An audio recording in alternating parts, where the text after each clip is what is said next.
Hi అండి, Amar life style ఛానల్కి స్వాగతం.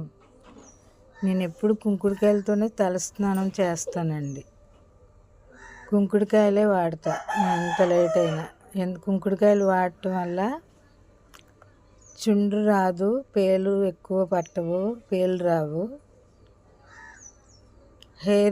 వైట్ హెయిర్ రాకుండా ఉంటుందన్నమాట. కుంకుడుకాయల వల్ల షాంపూ వల్ల ఉపయోగం ఏంటో చెప్తాను మీకు. కుంకుడుకాయలు బెటరా షాంపూ బెటరా అంటే కుంకుడుకాయలే బెటర్. 100% కుంకుడుకాయలే మంచివి.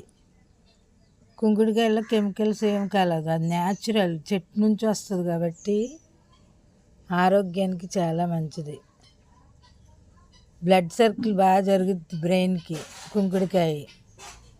ఈ షాంపూ వల్ల వైట్ హెయిర్ ఊరికనే వచ్చేస్తుంది అనమాట.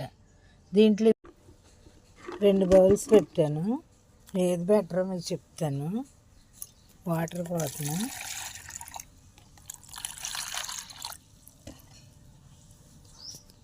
ఇది వాటికా షాంపూ, ఇది షాంపూ వాటరు, ఇది కుంకుడుకాయల వాటరు. కుంకుడుకాయలకి నువ్వురు గమ్మున రాదండి, షాంపూకి నువ్వురు గమ్మున వస్తుంది. ఎందుకంటే దీనికి కెమికల్ కలుస్తుంది కాబట్టి దీనికి పవర్ ఎక్కువ అవటం వల్ల నువ్వురు గమ్మున వస్తుంది. దీనికి కెమికల్ కలవు కాబట్టి గమ్మున నువ్వురు రాదు. ఇది గ్రోత్ బాగుంటుంది హెయిర్కి. కుంకుడుకాయలే మంచిదండి. 100% కుంకుడుకాయలే. లేట్ అయినా పర్లా, కుంకుడుకాయలే వాడండి. ఇది గ్రోత్ ఉండదు, షాంపూ వల్ల గ్రోత్ ఉండదు. వైట్ హెయిర్ వస్తుందంటే కొంతమంది అంటున్నారు ఇమ్యూనిటీ పవర్ తగ్గిపోయింది అంటున్నారు.